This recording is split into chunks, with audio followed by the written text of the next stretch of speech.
Hello viewers, welcome to Miracle World YouTube channel. I am your Manusri. Bihar జానపద కథ పశ్చాత్తాపం. మోతిహారీ గ్రామంలో రఘులాల్ అనే ఒక పేద రైతు ఉండేవాడు. అదే గ్రామంలో ప్యారేలాల్ అనే ధనికుడైన వడ్డీ వ్యాపారి ఉండేవాడు.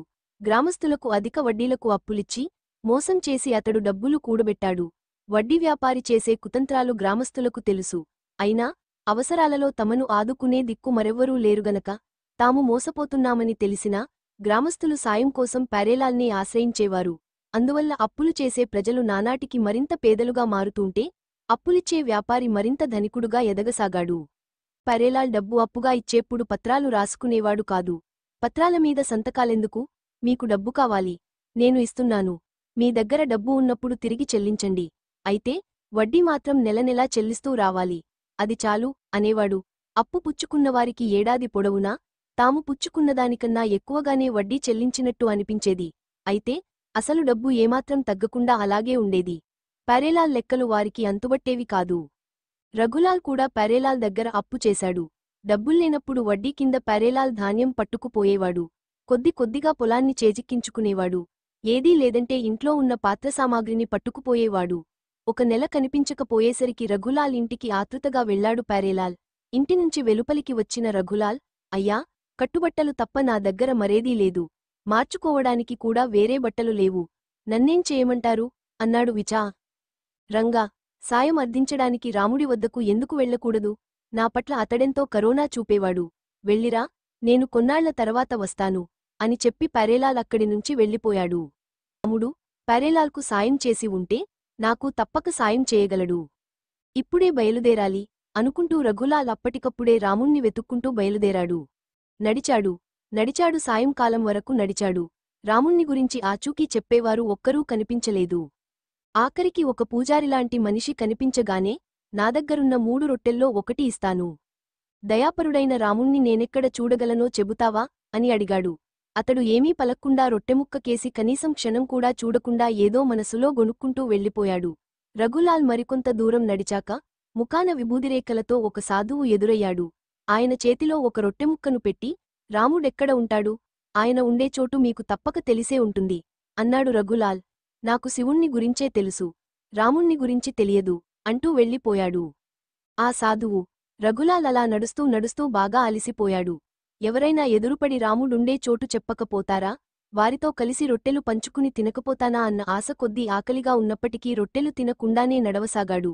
ఆఖరికి చింపిరి దుస్తులతో ఒక పేదవాడు ఎదురుపడ్డాడు. అతడూ బాగా అలిసిపోయి కనిపించాడు. నేను రాముడి కోసం వెళుతున్నాను, ఆయన నాకు సాయపడగలడని చెబుతున్నారు అంటూ రొట్టెల మూటను విప్పాడు. అలాగా, నువ్వు రాముణ్ణి చూడాలని వెళుతున్నావా? నేనే రాముణ్ణి, నేనేం సాయం చేయగలనో చెప్పు అన్నాడతడు రొట్టెల కేసి ఆత్రంగా చూస్తూ. ఇదిగో, ఈ రొట్టె తీసుకో అంటూ రఘులాల్ అతడి చేతికి ఒక రొట్టె ఇచ్చాడు. ఇద్దరూ తినడం ప్రారంభించారు.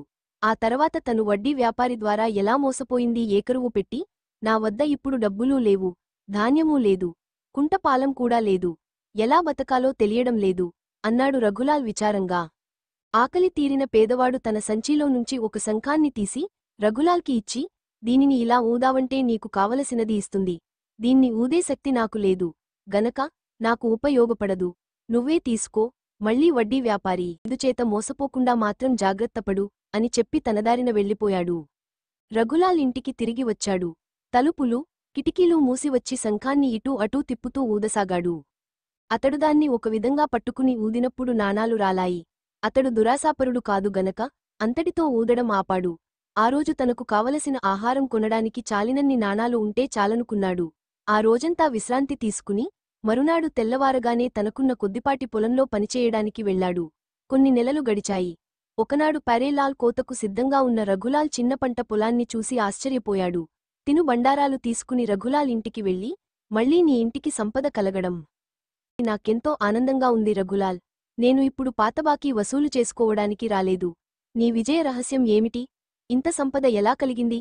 అది చెప్పు చాలు అన్నాడు నవ్వుతూ.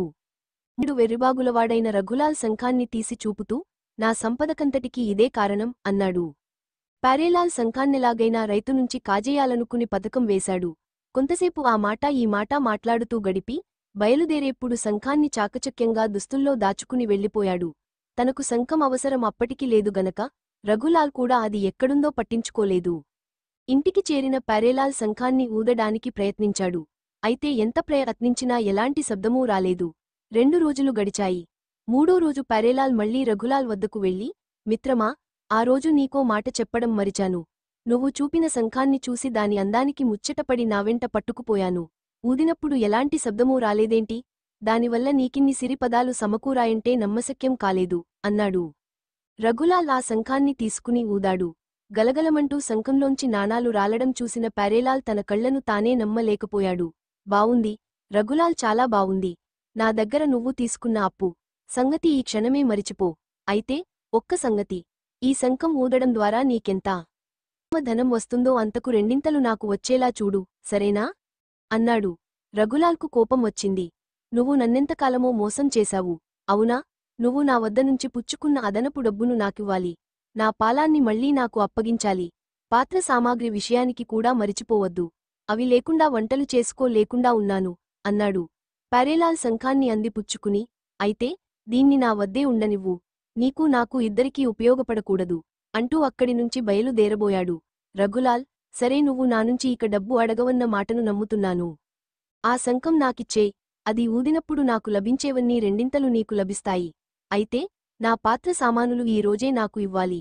పొలాన్ని పరం చేసి అందులో పనిచేస్తున్న నీ కూలీలను ఈ రోజే వెనక్కు తీసుకోవాలి అన్నాడు. ప్యారేలాల్ తలవంచుకుని వెళ్ళిపోయాడు. సాయంకాలానికే అతడి పాత్రలు ప్యారేలాల్ పనిమనుషులు తెచ్చి ఇచ్చి వెళ్లారు. మరునాడు శంఖాన్ని తీసి రఘులాల్ నాణాలు రావాలని కోరుకోవడానికి బదులు తన కన్ను ఒకటి పోవాలని కోరుకుంటూ ఊదాడు. మరికొన్ని రోజులలో ప్యారేలాల్ కూలీలు తన పొలం వదిలి వెళ్లడం రఘులాల్ చూసి సంతోషించాడు. అప్పటికప్పుడే బయలుదేరి ప్యారేలాల్ వద్దకు వెళ్లాడు. 2 కళ్ళు పోగొట్టుకున్న ప్యారేలాల్ రఘులాల్ కంఠస్వరం వినగానే చేతిలోని చందమామ కర్రను నేలకేసి తడుతూ వచ్చాడు. తగిన శాస్తి జరిగిందని రఘులాల్ సంతోషించాడు.